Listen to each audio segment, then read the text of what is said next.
Thank you, Madam President. I rise to speak this afternoon about the escalating cost of gasoline at the pump, something that affects every American consumer. Crude oil prices are now more than $100 a barrel, and the price of gasoline at the pump for our consumers is about $4 on average across the nation. It's even more here in the district. And despite some correction recently in the oil commodity markets, the U.S. Energy Information Administration expects that prices this summer will average $1 more than they did just a year ago.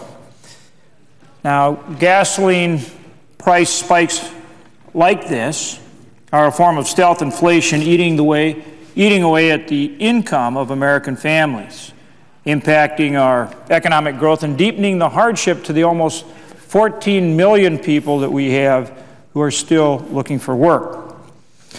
Some economic analysts indicate that for each $10 increase in the price of a barrel of oil, it has an impact of reducing our economic growth by about 0.2%. And each 0.2% equates to 120,000 fewer jobs that are created just in the first year of that type of increase. So you can see that it has a very significant cumulative impact.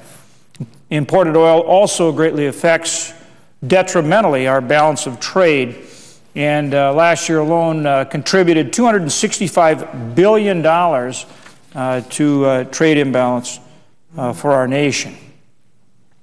The high price of oil, while at the whether it's at the wellhead or the price of gasoline at the pump, impacts every sector of our economy. It affects jobs, it affects economic growth, and it certainly affects the purchasing power of the American family and therefore their standard of living and our quality of life.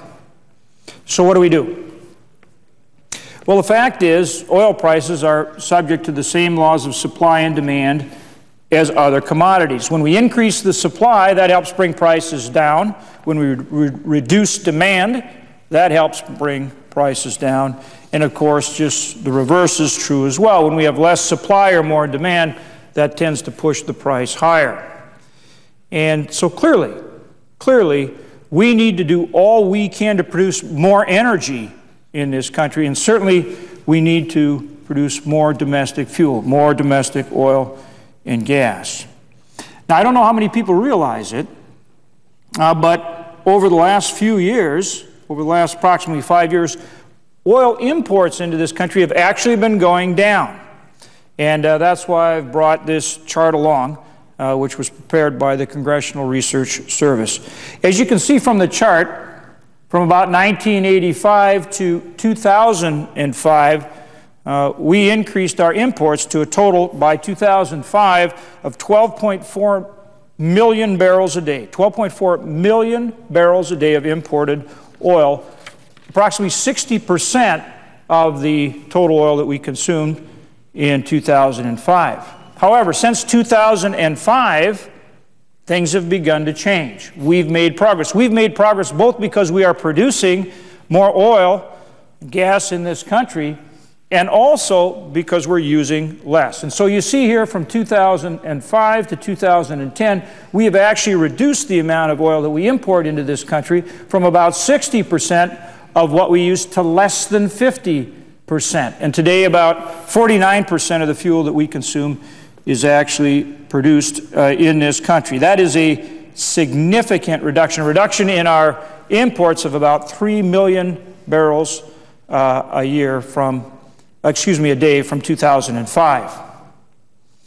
Well, so what changed? Well, what changed is that we're producing more oil. We're producing more oil offshore. We're producing more oil onshore in the lower 48. And we're also producing more natural gas liquids. And as I said just a minute ago, also we're consuming less. We need to continue to do both.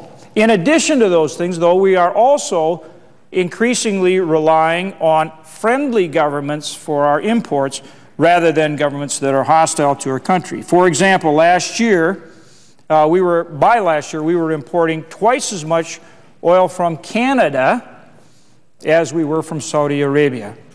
And that's certainly a good development, and we need to continue to not only produce more domestic oil, but to the extent we import oil, bring it in from countries that are friends rather than countries that are foes, or certainly who may not share our beliefs and our interests. We have opportunity to do that. For example, right now, very close to my state, we are working on a project which is the Keystone XL pipeline. The Keystone pipeline is designed to carry crude oil from the Canadian oil sands in Alberta, Canada, to refineries in the Gulf of Mexico. The problem is we're still awaiting approval for that pipeline. U.S. approval of this project will cost our nation not one penny, but will increase the supply of oil and gasoline in our country and help hold down the price of gasoline at the pump. At the same time, it will help reduce our dependence on oil from volatile parts of the world, create thousands of good jobs in America, and we all know how important that is at a time when our nation still has 9% unemployment and millions of people out of work. But we have similar opportunity to boost the supply of domestic oil and gas right here on American soil as well, not just in the lower 48, but also in Alaska. The Trans-Alaska Pipeline could help increase supply enormously, but right now it is only carrying about 1/4 of its capacity. The pipeline has the capacity to carry 2 million barrels of oil a day. Right now it's carrying something over 600,000 barrels of oil a day. So clearly, tremendous capacity that's not being utilized. Senator Murkowski has eloquently pointed out that the state of Alaska holds an estimated 40 billion barrels of oil. 40 billion barrels of oil, the equivalent of more than 60 years' worth of imports from the Persian Gulf, yet that oil is excluded from our nation's reserve figures. The United States is already the third largest oil and gas producing nation on earth with 28.4 billion barrels of proven reserves, but it also has an estimated 162, almost 163 billion barrels of technically recoverable oil, according to the Congressional Research Service.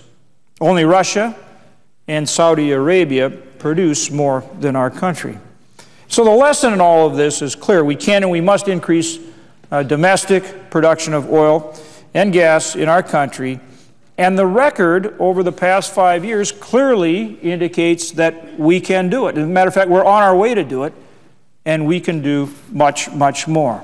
For example, in my home state of North Dakota, we've been working over the last decade to increase oil production. And we have. Since 2005, North Dakota's increased its production of oil by more than 200,000 barrels a day. North Dakota is now the fourth largest oil-producing state in the nation. We've passed up states like Oklahoma and more recently Louisiana. And we have opportunity to produce much, much more. We've just barely scratched the surface. Last month I hosted a meeting of the U.S. Geological Survey in Bismarck to make the case for a new updated study of recoverable reserves in the Williston Basin. And of course, the Williston Basin covers parts of North Dakota, Montana, and extends into Canada as well. The last agency study was completed in 2008, and it indicated that there are 3.5 to 4 billion barrels of recoverable oil in the Bakken Shale Formation, which is in the Williston Basin. 3.5 to 4 billion barrels of oil recoverable. Now, industry scientists and engineers, however, who are working out in the Williston Basin right now feel that that figure is low, and that the reality in terms of recoverable oil reserves in the Williston Basin is much, much higher. And that's why we're asking the U.S. Geological Survey to come out and do a reassessment. If they're right, the results will attract tens of millions of dollars in new investment to the region, creating more domestic fuel at lower prices for American consumers, more jobs in this country, more jobs in our state, in Montana, more jobs for our country. Also, it will help us develop infrastructure and sustain economic growth throughout the region. Now, in North Dakota, we've focused on creating more energy, more oil and gas, more other types of energy as well by creating a legal tax and regulatory climate, a business climate that encourages that private investment and job creation. I've spoken several times here on the floor, and more times than I can count at home and around the country, about the need to forge a legal tax and regulatory climate in America that will attract investment in the energy industry, whether it's wind, biofuels, coal, or oil and gas. At a time when America is struggling with a 9% unemployment rate, the need to create private sector jobs is absolutely paramount. It is job number one. And building our domestic energy industry is one of the keys to accomplishing it. The oil and gas industry alone supports 7.5% of the United States gross domestic product and more than 9 million American jobs. Now, government doesn't create those jobs, but government creates the environment that empowers and unleashes the creativity and energy of American enterprise. The challenge confronting the United States energy industry today, however, is a climate of legal tax and regulatory uncertainty. This uncertainty is not only sidelining investment and impeding production, but also hindering job creation and raising fuel prices at the pump for American consumers. We all want to ensure that we have clean air and water. But at the same time, we all want to develop our nation's abundant natural resources, doing it with good, sound environmental stewardship. But clearly we need to look at our current legal, tax, and regulatory environment to make sure that we have the common sense, reliable rules that will not only enable but actually empower companies to invest the hundreds of millions and billions of dollars in new technologies that will help us unlock our energy resources in this country and do it with the kind of environmental stewardship that we all want. And it's vital for the rest of our economy. The reason for that is simple. If the energy industry can't grow, neither can our other industries. They can't create the jobs and opportunities that our nation so very much needs, and they can't provide the affordable energy that American families and businesses depend on every day. Impeding domestic energy production, moreover, is a national security issue as well as an economic issue. Increased dependence for oil on unstable parts of the world like the Middle East and Venezuela puts not just our economy but our nation and our nation's security at risk. Yet rather than reduce constraints on production, rather than encourage more exploration and recovery, rather than make our country a better place to do business, our laws and regulations too often seem aimed at serving every other purpose but increasing domestic energy production and supply. Ironically, at a time when we need to invest and create jobs, billions of dollars are not being deployed. That's because energy investors are waiting to see what kind of rules will govern things like fracking for domestic oil, hydraulic fracturing, CO2 management, and transmission line siting. Companies out there are ready to make billion-dollar investments that will have a lifespan of more than 40 years, but they don't know the rules of the road.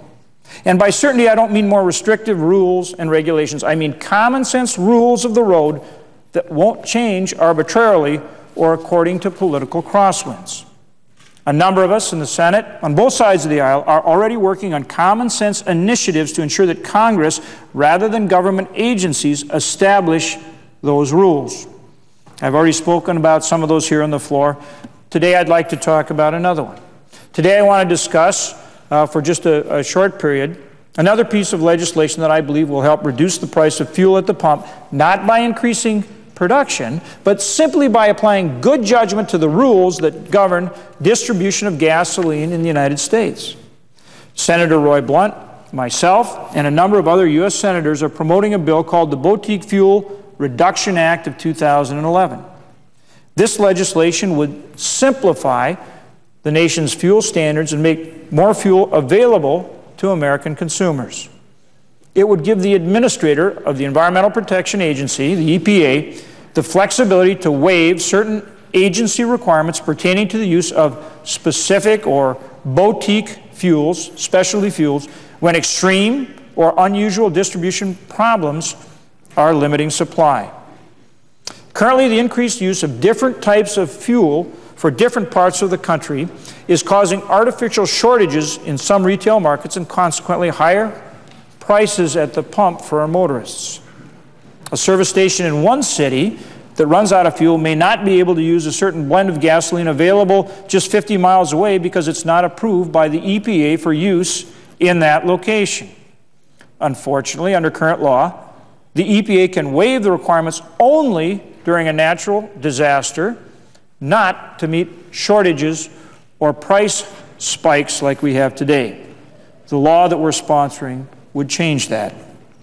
In addition to the bill, myself and a group of U.S. senators and House members as well have also sent letters to the EPA, to EPA Administrator Lisa Jackson, calling on the agency and the Department of Energy to complete the fuel harmonization study which Congress requested more than 5 years ago. That report was due in 2008. This study would examine, or this report would examine the effects of the nation's varying boutique fuels on retail prices and also assess the feasibility of developing national or regional standards to reduce the multiple varieties required today by the EPA. Having fewer types of fuel would make more fuel available during shortages, thereby putting downward pressure on prices at the pump. It would give refineries more options to meet demand and help stabilize and reduce the retail price of gasoline.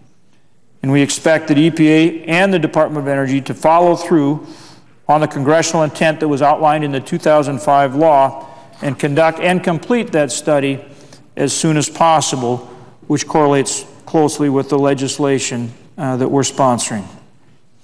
Bear in mind, the measures I've just discussed don't cost anything. They take no funding to work, yet they can help us reduce fuel prices for the American consumer, for our American families. They can make doing business in America more affordable, reduce our trade deficit, and help get Americans back to work again. We need to increase domestic fuel production, and we need to provide regulatory relief in order to do it. Because high energy prices, whether it's fuel for our cars or electricity for our homes and businesses, impact virtually every sector of American life. That includes jobs, that includes economic growth, that includes the purchasing power of the American family, ultimately includes our standard of living and our quality of life. Our future is fueled by energy, and that future depends on the decisions and the choices that we make right now. And we need to get them right. Madam President, I appreciate greatly your time on the floor this afternoon. It's wonderful to see you. And at this point, I yield the floor.